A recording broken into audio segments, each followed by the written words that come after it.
Y'all, y'all, y'all ready for this? Yeah. Yeah.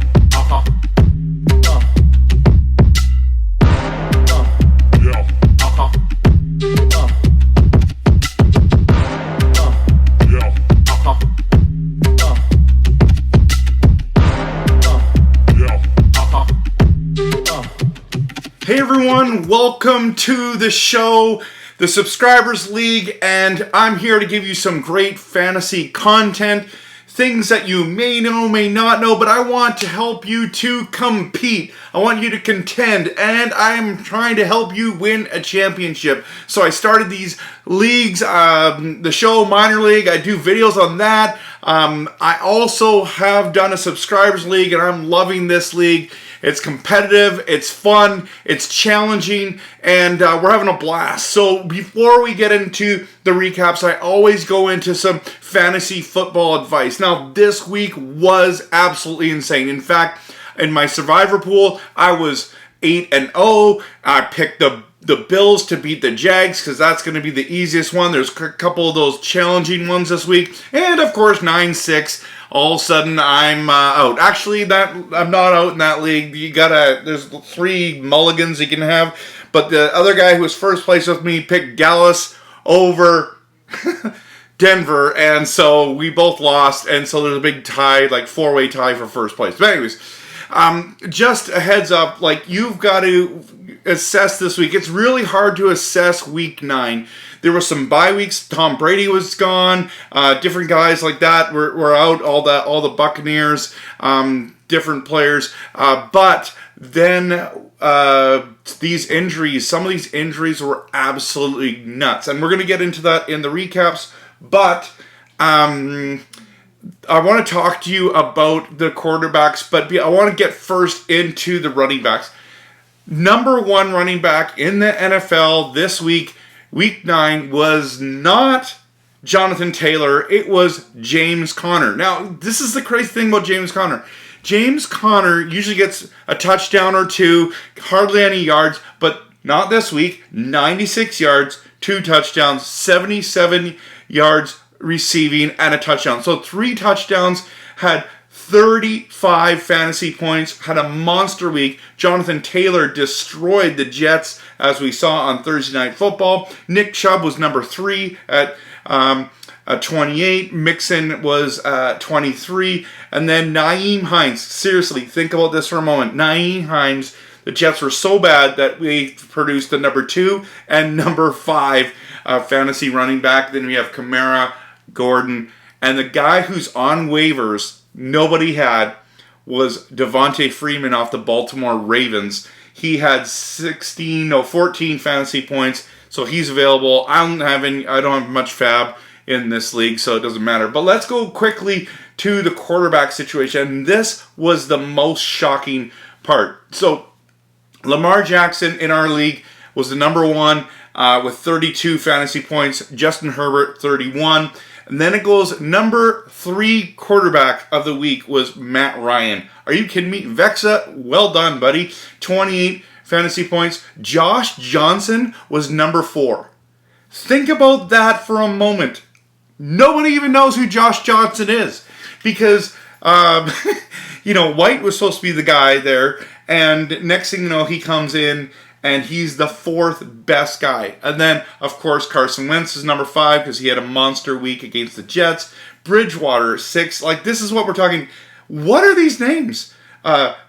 Cousins, Garoppolo, and then Dak Prescott. Justin Fields was up there. I think he's top 10. Are you kidding me? This is crazy. And if you go down the list, okay, Trevor Siemian was, 15th. Jordan Love was number 18 overall, had a terrible first half, absolutely horrific first half. Everything was special teams. The game plan was terrible in Green Bay's defense, or Green Bay fans' defense, I should say. But Jordan Love was better than Derek Carr, Josh Allen, Patrick Mahomes, Daniel Jones, Burrows. Let's see who else. Mac Jones, Yeah, though he should have been better. No, so this was just absolutely nuts. It was just crazy. Like, what do you do with that? What do you do with that when Stafford struggles, Tannehill struggles? I don't know. Especially on a 2-quarterback league, this is where it can. If you have 2 good quarterbacks, you basically win your week.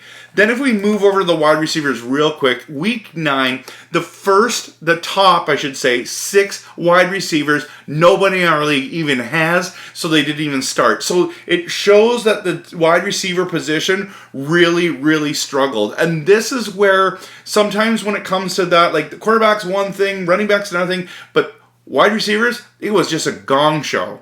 And so stick with your studs, continue to play them. You know, Evans and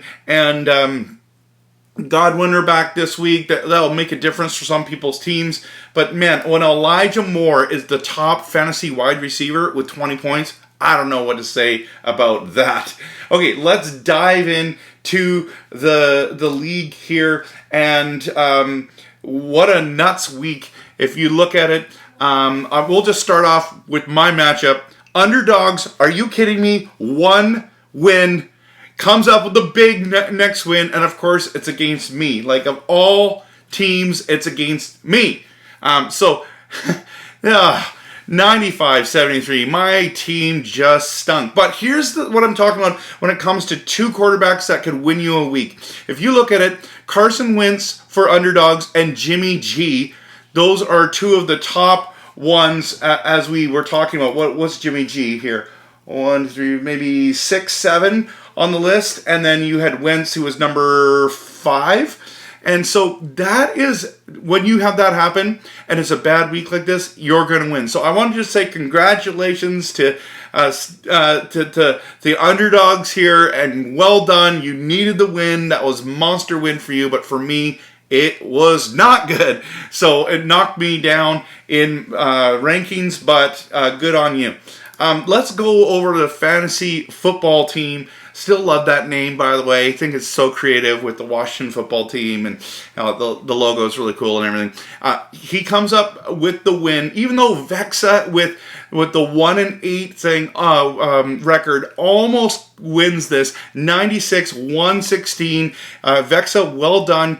You had the New England defense with 20 points and Matt Ryan, which is awesome, but here's the problem. You are facing the team, fantasy football team, that had Jonathan Taylor and Joe Mixon, and so he had some of the top running backs there. And let's just quickly look. Vexa, you had Mac Jones absolutely failed you. 6.96 fantasy points. It's not going to be good enough for you. So if you look, Jalen Hurts and Derek Carr didn't have great weeks, but had good enough. When you have those wide or running backs, that's all you're going to need. So that's all she wrote in that one.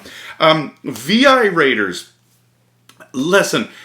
He's been strong all season long, and here he is with a big win, 122, most fantasy points of the week. VI Raiders beats Chad's The Battery. And you know what, Chad, you've really struggled the last 2 weeks, but this was a really good performance by you. 93 points, really strong compared to your last week, but now Chad, you're in that 3 losses in a row. And that really hurts. That hurts the record. That hurts the, going forward a lot. But here it is. Battery, you had Herbert and Cousins. You had that double quarterback thing that usually gets, but the rest of your team just really failed you when you needed them. And then Raiders win, even though he had Patrick Mahomes with a goose, not a goose egg, but just a terrible, terrible week. Question, are you guys worried about Patrick Mahomes? Are you trying to buy him at this price? Like, he's had a lot of bad weeks, and I'm personally nervous about him going forward. I know that the thing I know about Stu is he believes in the Chiefs, and he's weathering this storm, and he thinks he's going to win because of that combo of Lamar Jackson and Patrick Mahomes. So we'll see if his strategy works. I mean, right now it's working even on a bad week because the rest of his team is that strong. 122. Well done, Stu. Good job. Okay, let's go to the hottest team in the league, and that's Derek's Mr. Rogers Neighborhood. And man, 104-73 over Mark's BWG. I'm very surprised at this. I thought that it was going to be closer. I wouldn't have been surprised if Mark's team would have won. But Derek, your team is on fire, bro. This is absolutely amazing. You have the highest points scored in our league. I know it's really close with a lot of other teams, but you had also the blowout of the week, 30-point blowout. And so well done. Chubb was your guy. Miami defense. Let me just quickly go on to that for a second. Yeah, I think you had both of those. Yeah, so Nick Chubb, 28 fantasy points, and then Miami defense at 17. But Josh Allen on a bad week still scored enough for you. And Burrows, this is why I don't get how you won. Because you had the two quarterbacks that struggled and you still won. It just showed how much that Chubb and Miami thing. Pittman, he actually had a really good week for wide receivers because they all struggled so bad. You put him in one of your flex positions, and man, that actually probably ended up, all those things combined made you so you won. And then on the flip side, BWG, believing in his Cowboys who really struggled. I did not like how Dallas looked. Dak was okay with 19.88 points, and then Tannehill had 15 points, and CMC being back from the injury only had 10. So still a good outing, just not a great one, not good enough to beat the number one team in the league at the moment. And then the closest game of the week, and this was absolutely insane. BPAC beats Playoff Bound 68.7 to 66.8. We're talking less than a point away, or less than 2 points away, I should say. And man, this is what's crazy. And I know BPAC, I've been criticizing your team all year for your quarterbacks, because in a 2-quarterback league, you got to have good quarterbacks, or at least decent quarterbacks. You have usually subpar quarterbacks who somehow play a little bit above what they're supposed to do. But this week, you started Jordan Love. Now, I want to remind you, if you watch my other video with Minor League, where Randy started Jordan Love and he won, I started Jordan Love. I don't know why. I just did. I started Jordan Love in my Dynasty team and league, and I won. And here BPAC starts Jordan Love, and he gets the win. Even though Jordan Love only had, in this league, scoring 12.9 fantasy points. Daniel Jones, your other starting quarterback, only had 8.1. And how do you win this week? The reason why, and there's only one reason, is because Playoff Bound got stuck with Kyler Murray. Kyler Murray was out, got the goose egg, and lost by 2 points, less than 2 points, because of that. That one mistake cost him. And just looking at his team, he had Rodgers. So Rodgers messed up Playoff Bound, but helped BPAC. And that was the difference maker right there. And so, man, what a week. What some games. I loved it. Let's just quickly go. I think I'm going to bring up here the matchups for this week coming up. So I'm playing fantasy football team. So it's number 4, which I am, versus Brian's team. It's 8th. Stu's Raiders are looked to have another big week. They're second, going to face Vexa, you're supposed to have another good week. So maybe you're turning it around here. Mark's BWG go against the Battery. That'll be a good one. They're favoring Mark here. So Chad, I don't know if you're going to get your 4th loss or if you're going to be able to turn it around. BPAC and Derek, you're facing number 3 BPAC versus number 1 Derek. So Mr. Rogers' Neighborhood, the two Packers names clashing each other, and then playoff bound, and Underdogs go for 6th and 9th place. And so it's going to be crazy. It's going to be nuts. Please, guys in the league, post something in here that you liked about it, something that I didn't talk about your team, something that you appreciated about your week.